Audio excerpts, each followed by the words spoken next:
What's up, everybody? Welcome to the second episode of the In Football We Trust podcast. I'm your host, Leon, and this is my co-host, Mateo. What's up, everyone?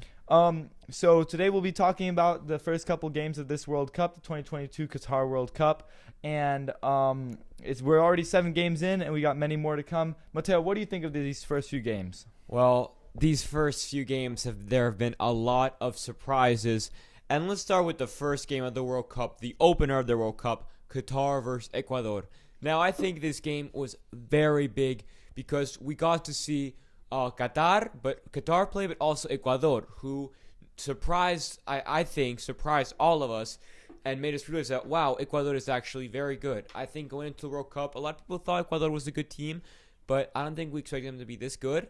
I think Ecuador surprised me a lot, and made me see it. Wow, these guys might go. They will most probably pass this group and might even go far into the tournament. They play very well together. They play very well as a team. I like their attitude. I love how they go into that game and they fight for every ball. They try very hard, and I think that attitude and that mindset will take them very far. However, on the other hand, I was left very disappointed by Qatar. I mean, of course, I didn't have the high expectations for them, but I was left disappointed because they didn't have a shot on target, on goal. Their goalkeeper made multiple mistakes. Mm-hmm. The goalkeeper made a lot of mistakes. The first goal was a mistake from the goal. The first, disallowed goal was a big mistake from the goalie. And the goalie, I just felt, had a horrible game. And I just expected better from the Qatar team overall. But what do you think about that game? Well, certainly it was clear that Qatar was like 100% inferior in every way to Ecuador. It is also want to note that Qatar is a very new side. I know that's a word that we typically only use for clubs, but Qatar has been a developing country recently and has gotten a lot of immigration. In fact, a high percentage of their players have foreign names, are actually born in foreign countries, and are just nationalized once they've moved to Qatar due to immigration of their parents, of their family, whatever situation they may be in. So that is one thing to note. And then also, Ecuador played very well. We see veterans, or the veteran, the only person on the team to have played in the World Cup before, played fantastic. And what do you think about that VAR decision? Because legally it is a correct decision, obviously, to disallow the goal as it states in the FIFA rulebook, but it is kind of nitpicking with this new semi-automatic offside system that VAR is using. I think that VAR is really at this point starting to ruin the game, and we saw it yet today with the Argentina game where Martinez's arm was offside. I think it's starting to be a bit more over the top, and I think it's starting to ruin it. The players don't like it. No one really likes it. And I think it's just starting to get a bit exaggerated. I understand why we introduced VAR. It makes sense. But I think now it's just starting to become a bit too much. And I think that the first goal, which was allowed, should have been a goal. And in fact, a lot of people, especially online, were saying, "Oh, it's rigged. This is corrupt," because that call was very controversial. But I think a game that really surprised me was Group B's first game, which was England versus Iran, where England had a 6-2 win. And I was actually shocked by this because I thought Iran had a good chance in this tournament and were actually going to come into this tournament, putting up a fight against England. I would have never thought they would have lost 6-2 in this match. And it was a bummer because also Iran's goalkeeper was injured. Very unfortunate. We hope he recovers very soon. But something that stood out to me in this World Cup game was Saka. And I'd just like to talk a minute about Saka because Saka's England national team career just 1 year ago was on the rocks. He had just missed a penalty in the Euro 2020 final, which cost them the Euros. But now here he is. He's completely bounced back. He's had a great season with Arsenal, and here's the national team scoring 2 magnificent goals. The first goal that he scored going to the top corner was amazing. And he's just played very well in this game. Mm-hmm. What do you think about this and just England in general? Well, I think that England, as expected, when you put the team together, played fantastic. They beat Iran in nearly every quality. I'm surprised that Iran had 2 goals and frankly should have had 3 in the last moments of the game, and there was a breakaway, and the Iranian attacker put in a fantastic strike that Pickford saved with a just one hand. That could have been their 3rd goal. And for England to let in nearly 3 goals on a side like Iran is very surprising. Maybe it shows how their attack is stacked this year.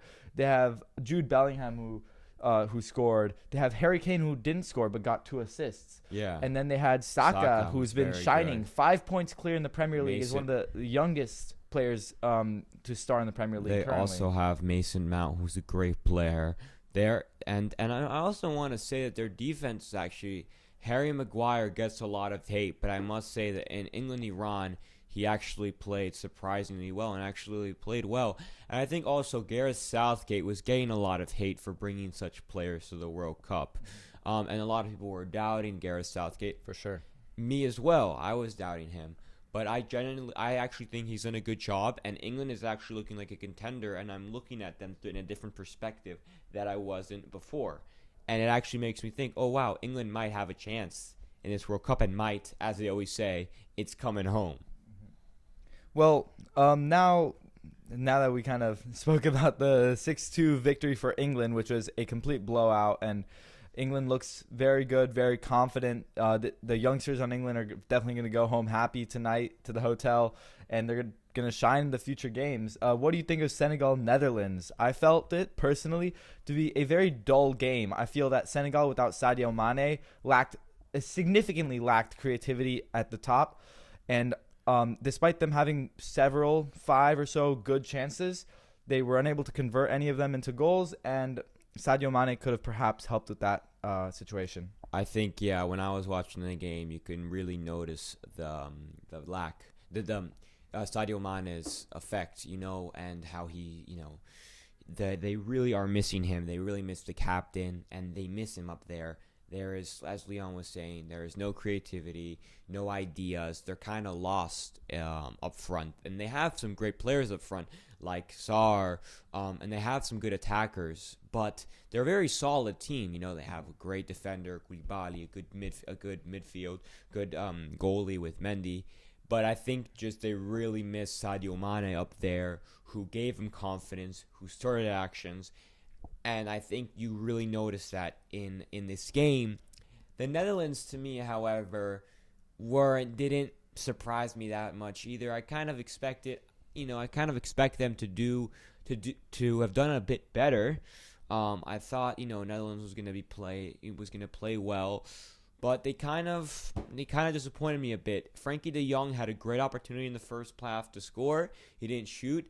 And I noticed that Netherlands don't shoot that much. Their 2 goals were the second one was off a rebound, the third one was a header.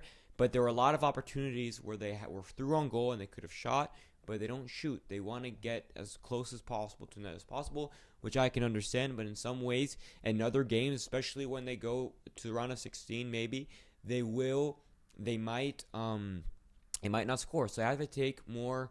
They need to take more advantage of their chances. I'd also like to add that in this game, it made me think that maybe Ecuador might top this group.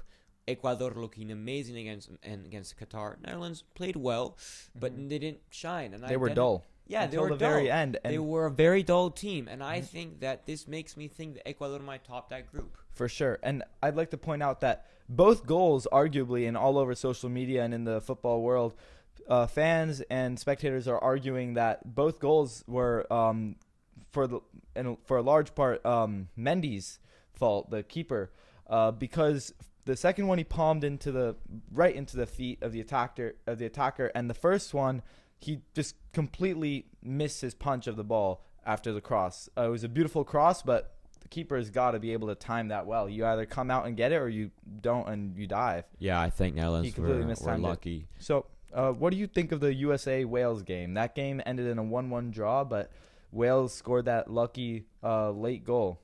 Well, something that I think is that I'd like to mention is really how I think United States played very well, especially in the first half. They had a lot of possession. They played well. But I think the Wales penalty just shouldn't have been a penalty. I think that was a mistake from the U.S. defender. You cannot slide tackle Bale in the penalty box in the last minutes of the game. I think that's a mistake from the defender, and I just don't think you can do that, especially in the World Cup. Bale is a threat, of course, but you cannot slide tackle him in the box, because of course they're going to call that no matter what. And especially they calling a lot of light tackles. So I think the United States, the defender just couldn't have done that, and I think that cost them the game. But also, I'm not really liking USA's coach. I don't know. I thought they played very well in the first half, but the second half they could have done better. What do you think? Well, I'm definitely a supporter of the United States, but I think they could have played definitely better. Tyler Adams, from one of my favorite teams, the New York Red Bulls, a homegrown player who now plays out in Europe at another Red Bulls club. He captained today as a 23-year-old for the United States of America. I would also like to mention, as you said, about sliding in the penalty area, especially for a high-profile player, high-skill player like Bale. Do you think it could be that the United States players lack a little bit of maturity in what it means to be playing with players who play with a more European technique? Because many of the USA players play in the MLS or do not play in the high-profile European leagues and in similar games that Bale plays in. Well, I think yes. Or played in now that he plays at LAFC. I'm sorry. Well, I think yeah, but at the same time, I also think now Bale plays in the MLS, so they must be used to it. And a lot of European players are starting to come to the MLS. The MLS is starting to become a more serious league and a more competitive league with a lot of European players. Look at Ricky Puig. He's 22 years old and is already playing in the MLS. So I think that they're starting to get used to it. So I don't think that's a valid excuse. I think this is just, football IQ. Like, you don't want to slide tackle someone in the box in the last minute, especially Bale. And, and like I said before, Qatar, they're calling a lot of things. Like the penalty in the Saudi Arabia game, in the Argentina versus Saudi Arabia game, that was a very soft tackle, and that happens in the Serie A multiple times. But and it was an unnecessary tackle for sure. So I just think, I can understand why the U.S. defender made that tackle, but they need to be more careful because they are calling a lot of things as World Cup they normally wouldn't call in the Serie A or the Premier League or La Liga, maybe even the MLS. So, and talking about that, let's talk the big upset of the World Cup for now. The big upset for some, but the magical game for many. But the big upset, just I think, for this year, Saudi Arabia beating Argentina 2-1, which I just find completely incredible. And I actually am very disappointed in Argentina. I think Argentina came into that game with very little energy. They did not look like they wanted to win that game. They came into that game, feeling as if they didn't want to be there. I felt no energy from Messi. I didn't feel that Messi. I felt like they felt as if they had won the game, as they had already won the game. Overly confident. They're overly confident. It didn't seem like they wanted to be there. They weren't trying that hard. They weren't running that fast. And it was only in the last 20 minutes of the game where they finally realized, wow, I need to get it together and win this game or we're going to lose. Messi was absent this game. I didn't see him do anything. The FOTMOB 4.3 rating speaks volumes. They don't often do that to him. It's just a joke. It was a disgrace. It was an embarrassment to Argentina, who are coming off a 36-game win streak. How do you come off a 36-game win streak? You're in the first game of the World Cup. The World Cup, who people have Argentina as favorites. I have them as favorites. But if they play the way they played today, they are not going to go anywhere. It was embarrassing to watch them play. They had they just had no energy. They weren't wanting to win this game. But I want to know what you think. Well, certainly everything you said is correct. I think Argentina really disappointed many fans and even many spectators who aren't necessarily fans of Argentina. Many people expected them to do much better, given all the players they have. They have players who play in the highest quality of clubs and in the highest quality of experiences everywhere in the world. So I think it's very disappointing that they did not manage to win. They didn't really come in with that attitude. Saudi Arabia, their last opener for the World Cup, they lost 5-0 to Russia. This year, they really came back and showed their fans. They showed the world that they aren't really just a team that happens to be in the World Cup and then loses to a European team or a Latin American team. They really worked their hearts. They played their hearts out. They worked really hard, and they knew what they had to. They knew what they had to do. And as we were saying, VAR is unfortunate. The circumstances that we're in, it seems like VAR is really nitpicking. But every call was correct. Every offsides call was correct. Even though it seems annoying, Saudi Arabia knew the game that they had to play, right? Saudi Arabia knew, let's run the offsides trap. The offsides trap had 100% accuracy. There's no fallacy in the offsides trap. They caught Argentina offsides for the whole 90 minutes.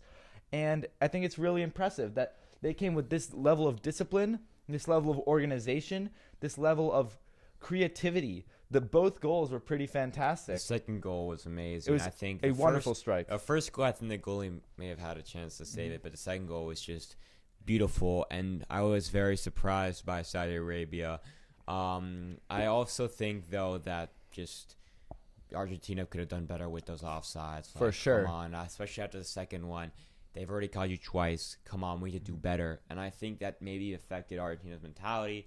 They must have, lost their energy. But I just think this is just non-excusable. And a game against Saudi Arabia, those are your 3 points. You need to win that game. This is a game where you must win, especially to make out the group stage. Especially with the history that Argentina has, having gone unbeaten for 36 games, and the 37th is lost to Saudi Arabia, a team without the best track record at all. And also coming off a win of 4-0 or 5-0, 5-0 against United Arab Emirates, who are similar to Saudi Arabia. It's just not possible. Mm-hmm. It is not possible, and it is an embarrassment, And this makes me think: can they win the World Cup? Because with this attitude, they are not going anywhere, and I will tell you right now. And now going to Denmark, Tunisia, I was also very surprised in this game as well. Especially thinking, and in our last episode, we predicted Denmark was going to do very well. Be a dark horse this World Cup, be much like Croatia. I've also made that prediction. I was kind of left a bit disappointed by Denmark. They did play well, and they did have a goal that was left offside. But I thought they were going to do much better. I was left kind of disappointed. They didn't have that much depth, and I thought it was a very boring game. However, I also saw Tunisia to be a pretty good team, that they are a solid team, and they aren't as bad as I expected. But what do you think about this? Well, I think Tunisia really, really surprised most people. It was either very surprising how badly Denmark played or how well Tunisia played to be able to keep it a clean sheet against Denmark, who are basically favorites in this game, especially given their performance in the Nations League and many other competitions. And the Euros as well. The Euros, yeah. Well, so that being said, I think Denmark had a couple chances. They should have really converted. But we've seen 2 of the 4 games today ended in 0-0 draws. And much similar to the Mexico-Poland game, I feel that both Tunisia, Denmark, and Mexico and Poland lacked creativity. It seemed like they did not have their strikers positioned as well as they could have. There weren't so many shots on target where it would be so interesting to watch. Yeah, there was some scuffed shots. Yeah, there was a penalty that Lewandowski that was saved by Ochoa, but it didn't seem like there was much creativity. Yeah, Mexico versus Poland, Denmark versus Tunisia were very boring games.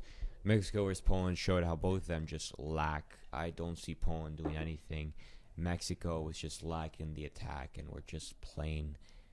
Mexico versus Poland was a very boring game to watch. They just, like you were saying, lack creativity.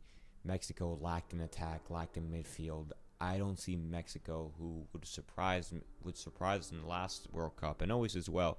I just didn't see them doing anything this game, and it disappointed me. I thought this game was a real bore, apart from Ochoa, who played well and saved a great penalty. Mm-hmm. It was a very boring game and not much to say. Yeah. But I think Group D was actually, another game in the Group D, France-Australia, was really the game of the day, I think, apart. Same with Argentina, Saudi Arabia. France, who scored 4 goals against Australia and made a comeback to losing 1-0. They scored 4 goals with Giroud, who played very well. I think France. He's always been fantastic for France. Yeah, Giroud. A lot of people were worried that Benzema got injured. Who was going to replace him? And I think Giroud actually really, pulled up and really showed who he is.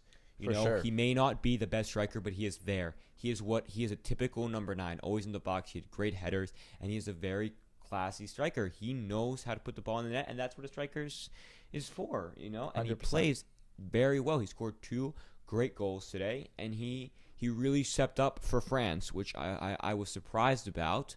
And France is actually looking more of a danger than I thought. I genuinely thought that the curse would get to them, that they will not make it out of the group stage. But now I'm starting to rethink that, and sincerely that Giroud and the rest of the French team, they have a lot of creativity. We're talking about how many other squads lack the creativity. It seemed like in the beginning of the game when Australia put in the first goal, wonderful cross, wonderful strike, wonderful build-up. It seemed that like France did not have so much creativity in like those first 15 to like 25 minutes. But then when stuff started happening, it seemed like they really picked up their momentum. They realized their place. They realized what they needed to do to be successful in this tournament. And kudos to France for that. That is fantastic. It was a very fun game to watch. France played very well.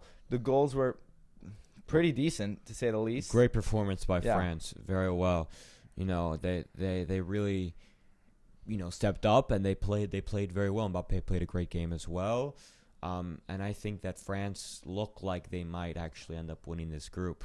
Yeah. And then tomorrow we'll have some big games with Spain, Costa Rica, Germany, Japan. So we'll start to see what's going on with them. But I think with these first seven games, I think they were nice, and it's starting to give the audience a bit of an idea of who could end up approaching, who could get to the next rounds, and who could make it to the final.